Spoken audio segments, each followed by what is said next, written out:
how do we learn to better process and let ourselves feel our emotions? This was the latest question, well, one of the latest questions that was submitted on my website. And when I first read it, it seemed really simple, right? They said, how do I better let myself feel my emotions, or something to that effect? And it sounds really simple, like how do I feel my emotions? But obviously when we look at that further, it's really a much more complicated question, especially in how to actually do that. So the first thing that I think is important is to look at why is it hard for you to feel your emotions and to allow yourself to feel those emotions. So often this has been taught to us for a long time. So when you grew up, what did you learn about emotions? Was it okay to express emotions? What emotions were okay to express? What emotions weren't okay to express?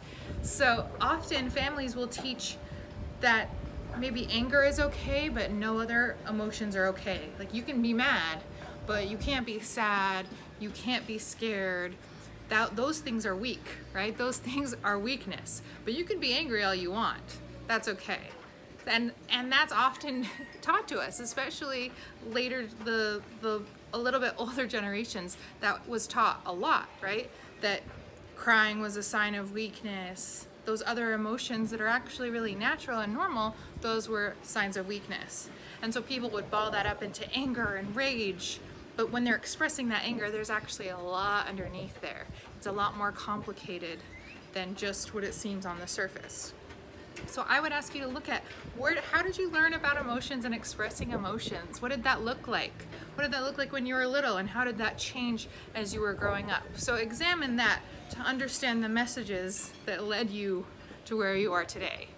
And as we look at that in the different phases of our lives, often those messages were reinforced with our family. They were reinforced with our friends at school. They were reinforced with our work. All of those things kind of reinforce that we shouldn't express those emotions and we should learn to keep those hidden. And in some professions, like I have a client who is a first responder, and she was taught, like actually taught, how to be able to hide those emotions so they didn't impact what she was doing in the moment. Now that's really helpful if you're on the job or you're rushing into danger and you have to keep those in check to keep people safe and be able to make logical decisions. But if you never learn to process your emotions and let yourself feel those emotions, what's happening is all of that is still in here somewhere. It doesn't just go away if we get really good at hiding it. Even if we are masters at hiding and masking emotions, they're still under there and they will still continue to pop up in different ways. So the problem with that kind of thing, and we do that a lot with teaching first responders and teaching people in those positions how to hide that and how to get through, this happens a lot like in law enforcement and that kind of stuff too. They get really good at that and they never are able to process those things and learn how to process trauma. And if anything, it's like something really traumatic happens on the job. So there's like an hour group required after something or an hour of counseling. No one really takes it seriously. It's not really that helpful, and that's it. So they never actually learn those skills, and it's not cool to, right? So until it gets to the point where they realize this is impacting me, I'm actually having my own issues, I'm having anxiety, maybe I've developed PTSD from what's going on, then they're like, oh, maybe I do need to work on those things and figure out how to process and feel emotions. But when you start to do that, now you're going contrary to everything that you have learned and all those things that have piled up and built up over so much time. So it's important to understand that and look at that, because those are the barriers that you're facing. Those are all of the things that you're going to have to overcome and undo and learn how to undo. So look at those first. And then be aware that those are going to keep coming up for you. So even if you decide that, I think there's people whistling at me over there. So there's construction going on next door. Makes it difficult to work outside sometimes. So that's happening. Anyway, getting back to the point. So it's really important to understand those barriers, because those barriers and those voices and those things that you've learned have been integrated into your mind. So if I identify, which was one thing that I did work on too, I had this thing in my head that like crying was weakness. And even when I recognized that and identified that crying is not weakness at all, and I don't believe that in any way, even when I identified that, I still had the thought come up like, oh, don't do that. It's okay for everyone else to do, and you're gonna be really good at reaffirming everyone else that they're okay. But when you start to feel emotional, you still have to check that because you don't wanna look weak. So that thought still came up for me, even when I had identified and worked through the fact that that's just not true, and I know that's not true, it would still come up for me. So that's another reason it's important to understand the barriers and those negative voices and where they come from, because they're gonna keep coming up even when you recognize that they're not true. But if you get really good at recognizing that they're not true and laying that out beforehand, you can then know when it comes up, like, okay, that's that voice that's coming up again, but that's not true and that's not helpful. So I'm gonna let that go, and I'm gonna work to lean into this emotion and let myself feel this emotion. And that may be more comfortable to do alone at first, or with really trusted people, or with a therapist who can walk you through that, because that's a hard thing to do, and it feels so counterintuitive to lean into that vulnerable place. We're really gonna want to push it away, distract, mask, do everything that we usually do to distract from that. But we want to start countering those voices and leaning into that. So that's what I would suggest kind of working on and being really mindful of. There's a part in my course that goes through identifying those negative kind of voices and self-talk and learning how to switch them. So if you want to check that out, I would suggest doing that. It's free right now, so it's a great chance to do that, because it really walks you through checking those negative thoughts and those negative emotions. And that's something that you're going to want to keep working on every time those things come up for you. You want to keep noticing them and checking them, because over time that voice is going to get quieter and easier to check. But it takes work and time to be able to do that and reach that point. So check that out. That's really helpful for doing this.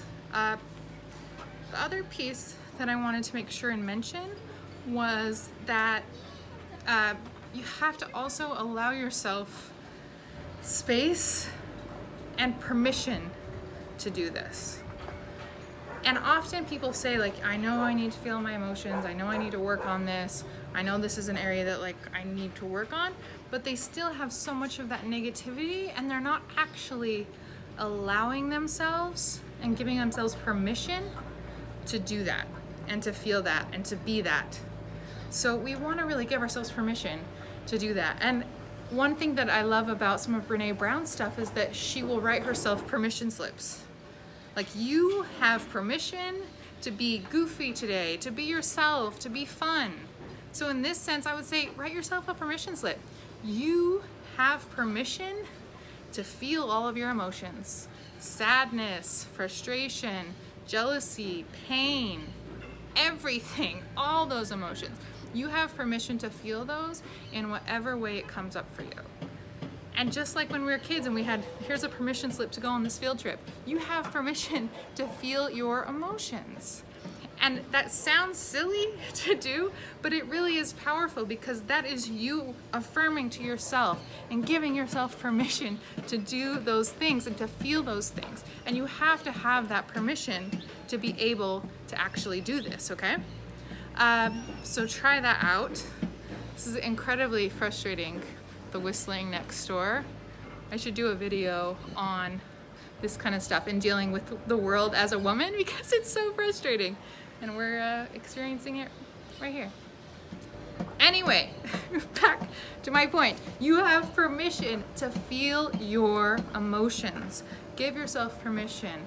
Allow yourself to feel those. Write it on a sticky note and stick it on your wall to remind yourself of that.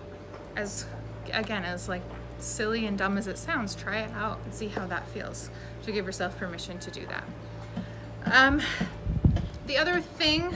The last thing that I'll address here is that if this has been something that you haven't done, you've struggled with for a long time, you're gonna have to actively work on changing it. That means it's gonna take some time, it's gonna take some work. Yes, it's possible, but it's gonna take some effort here. So seek out things that will help. I have some great worksheets that help you, even starting from like, these are the things that happen when I feel this emotion. This is what this emotion feels like in my body. This is what this emotion is. This is when this emotion often comes up. So we can actually get more acquainted with emotions, because as adults, we're really not very good at that. So maybe start there. Start with understanding your emotions and really getting more educated on that. Then you can move into worksheets that help you process your emotions, help you cope with them, help you understand them, help you sit with them, that sort of thing. So if you want some of those worksheets, reach out to me and I'm happy to share those as well. You can also look at other resources, look at YouTube videos like you're doing, look at courses, talk to a therapist. But you will have to actively seek out these things to get somewhere with this. It's not something that just changes or happens over time. It has to be actively and consciously worked on. So I hope some of those help. I hope some of those tips help and the noise and the distractions here wasn't too much for you, but please reach out to me if you have any questions, or if you want any of those worksheets, or you want a link to my course. Any of those things I'm happy to help with.